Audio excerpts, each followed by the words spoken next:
RS Praveen కుమారు ఆ సందర్భంలో గొడవ జరిగింది. మళ్ళీ ఇప్పుడు వారే మీ పార్టీలో పెద్ద స్థాయి నాయకుడు. మరి మీ మీ ఇద్దరి మధ్య సయోధ్య ఏమైనా మాట్లాడుకున్నారా? ఉంటుంది దానికి ఏముంటుందని తప్పు. ఆయన ఈవెన్ సెక్రటరీ సోషల్ వెల్ఫేర్ ఉన్నప్పుడు కూడా ప్రవీణ్ గారు ఏ పని చెప్పినా చేశారు, జెన్యున్ అనిపిస్తే ఏదైనా చేశారు, అట్లున్నారు. రాజకీయపరమైనటువంటి వైరుధ్యాలు రాజకీయ పార్టీలుగా ఉన్నప్పుడు ఉంటుంది తప్ప వ్యక్తిగతమైనటువంటి వైరుధ్యాలు ఏముంటుంది? సిద్ధాంతపరమైన వైరుధ్యాలు తప్ప వ్యక్తిగతమైనటువంటి వైరుధ్యాలు ఏమంటే ఇప్పుడు నేను రేవంత్ రెడ్డి గారిని మనం అన్నా అనుకుందాం. ఇప్పుడు రేవంత్ రెడ్డి గారికి నాకేం పాలన పంచాయత ఏమైనా గట్టి పంచాయత ఆ పర్టికులర్ సందర్భానికి బీఆర్ఎస్ పార్టీకి సంబంధించి వారు సిద్ధాంతపరమైనటువంటి వ్యాఖ్యలు చేస్తే నేను కూడా వ్యక్తిగతంగా మాట్లాడు. వారు వ్యక్తిగతంగా కేసీఆర్ గారినో కేటీఆర్ గారినో మా జగదీష్ రెడ్డి గారు మాట్లాడు మనం వ్యక్తిగతంగా మాట్లాడాల్సి వస్తుంది తప్ప అట్లా సిద్ధాంతపరమైన వైరుధ్యాలు ఉంటాయి తప్ప వ్యక్తిగతంగా ఏముండవు. అది ప్రవీణ్ గారైనా రేవంత్ గారైనా ఎవరైనా కేసీఆర్ గారి డైరెక్షన్లో కేసీఆర్ గారి నాయకత్వంలో బీఆర్ఎస్ పార్టీలో చివరి వరకు కొనసాగుతూ మళ్ళీ రేపు వచ్చే ఎన్నిక అది నెలకు వచ్చినా ఏడాదికి వచ్చినా 4 ఏళ్ళకి వచ్చినా అసెంబ్లీ ఎన్నికల్లో విజయడంకా మోగిస్తుంది. దాంట్లో మళ్ళీ నేను ఉంటా, మళ్ళీ అసెంబ్లీలో కేసీఆర్ గారితో పాటు అడుగు పెడతా, కేసీఆర్ గారిని మళ్ళీ ముఖ్యమంత్రిగా చూస్తా. ఇది వాస్తవం. కానీ 15 మంది ఒకటని 10 ఒకటని 20 అని ఒకటని కాంగ్రెస్లోకి వెళ్తున్నారని టీఆర్ఎస్ ఎల్పీ ఏకంగా అందులో విలీనమవుతుంది కాంగ్రెస్లో అని అవి నేను ఏమంటున్నాంటే కూర్చోనా ఇవన్నీ మీరు చూసినాయి 10 నెలలు చాలా చూసినాం మనం కూడా. కాంగ్రెస్లో కూడా 4 లేకుండే గవర్నమెంట్ ఫామ్ చేసారు.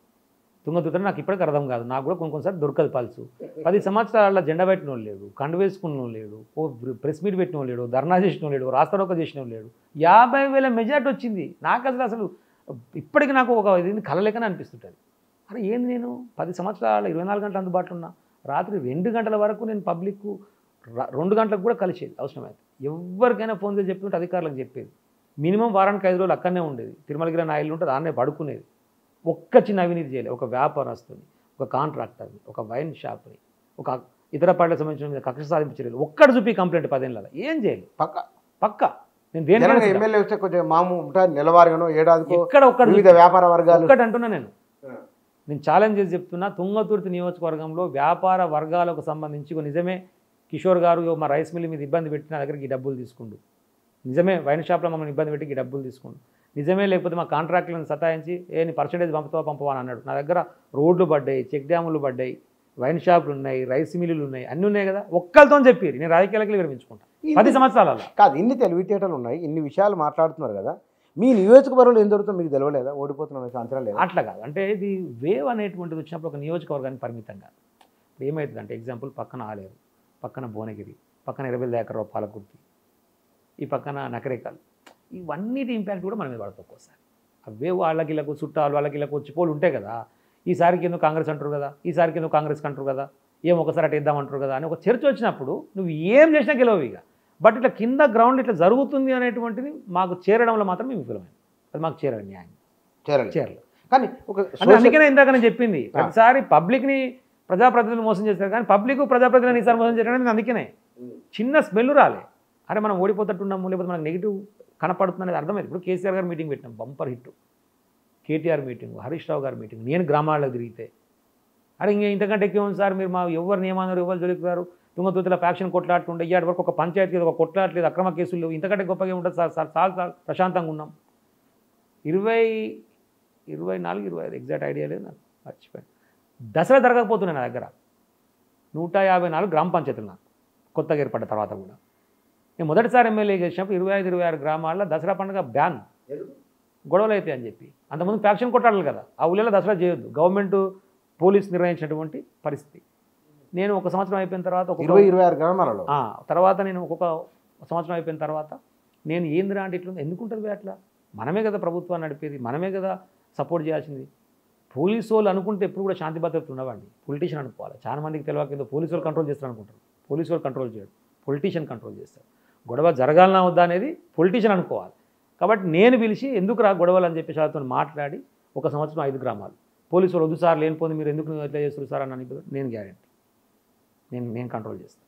నెక్స్ట్ టైంకి 5, నెక్స్ట్ టైంకి అట్లా. ఇప్పుడు అన్ని గ్రామాలల్లో దసరా జరుపుకుంటున్నటువంటి పరిస్థితి తుంగతుర్తి నియోజకవర్గంలో వచ్చిందంటే బికాజ్ ఆఫ్ గాదర్ కిషోర్.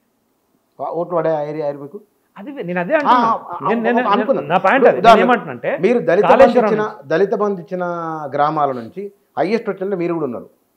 2000 మంది ఒక మండలం మొత్తం నాకు పైలట్ ప్రాజెక్ట్ కింద తిరుమలగిరి మండలానికి కదా హైయెస్ట్ ఇచ్చినట్టు బహుశా మీ దగ్గరనే 2700 కుటుంబాలు. హైయెస్ట్ అక్కడ చింతకానే అక్కడ ఉంటుంది, మన మదిరాలో ఉంటుంది 4000 కుటుంబాలకు బట్టి నియోజకవర్గం. ఆయన ప్లస్ అయింది, మళ్ళీ గెలిచారు వారు. మీకు గవర్నమెంట్ బెనిఫిట్స్ బాగా పొందిన గ్రామాల నుంచి ఓట్లు పడ్డాయి, బాగా వచ్చినాయి అంటే అట్లేం లేదు. ఓవరాల్గా 154 గ్రామ పంచాయతీలలో 154 సమానంగా ఎగనెస్ట్ చేసినాయి. నాకు అక్కడ సమన్వయం పాటించారు. ఒక మండలంలో ఎక్కువ వచ్చింది, ఒక మండలంలో తక్కువ వచ్చింది, ఒక గ్రామంలో ఎక్కువ వచ్చింది అని సమీక్షించుకోవడానికి కూడా ఏం లేదు. ఇక నేను అన్నిటిలో సమానమైనటువంటి వేరియేషన్ వచ్చింది, గ్యాప్ డిస్టెన్స్ అన్ని మండలాల్లో సమానంగా, అన్ని గ్రామాలకు సమానంగా. దాంట్లో పెద్ద విశ్లేషణ అవసరం లేదు. కాకపోతే ఏంటంటే సంక్షేమ కార్యక్రమాలు అద్భుతంగా చేసినాం, డెవలప్మెంట్ అద్భుతంగా. గుడ్డు రాజ్యం అండి. నేను ఫస్ట్ టైం గెలిచినప్పుడు 10 ఏళ్ల క్రితం పోతే నాకు కారిట తిరిగి వస్తే రోడ్ల మీద చక్కగా నేను విల్ అలైన్మెంట్ షాప్కే పోవాలి, మళ్ళీ సరిగ్గా చెప్తాను స్టీరింగ్. అంత దరిద్రంగా ఉంటుండే. నీళ్లు లేవు, తాగునీరు లేదు, కొట్లాడలు పంచాయలు తప్ప ఇంకోటి తెలియదు.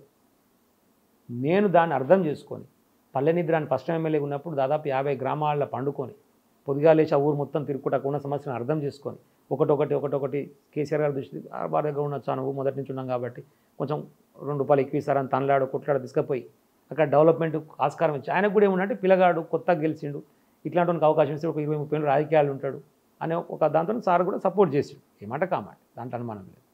దాన్ని క్యారీ చేసి అందరం కలిసి మంచిగా డెవలప్ చేసుకున్నాం. నేను ఎందుకని అన్నది, కాళేశ్వరం నుంచి నీళ్ళు తీసుకొని వస్తే 5 సంవత్సరాలు ఇచ్చాను, ఒకరోజు ఇవ్వలే నేను. 5 సంవత్సరాలు ఇస్తే దాదాపు 10 పంటలు పండించుకొని నువ్వు ఊహించవు అసలు భూమి మోయలేనంత పంట, ఎక్కడ పోయాలో అర్థం కానంత పంట.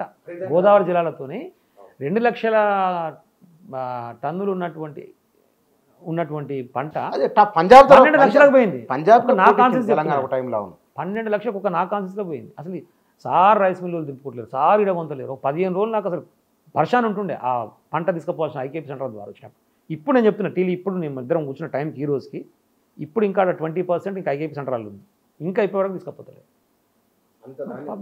పబ్లిక్ అర్థం కావట్లేదు. మనం ఉన్నప్పుడు చేసిన సర్వీసు ఎందుకు అర్థం కాలేదు నాకు కూడా అర్థం కావట్లేదు.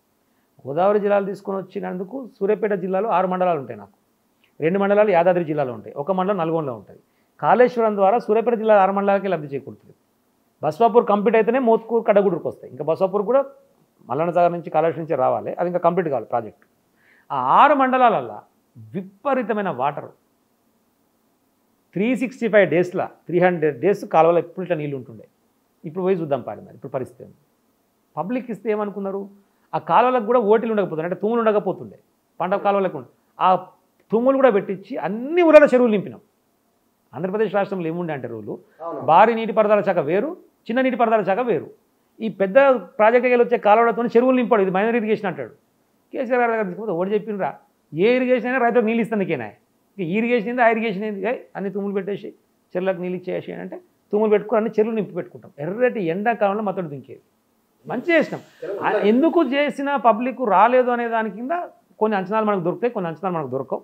నిజంగా మా దగ్గర నుంచి ఏదైనా పొరపాటు జరిగి ఉంటే కనుక వ్యక్తిగతంగా నా దగ్గర నుంచి కూడా మార్చుకొని మళ్ళీ పబ్లిక్లకు పోయి వాళ్ళని సమర్థవంతంగా ముందుకు పోవడానికి ప్రయత్నం చేస్తాం.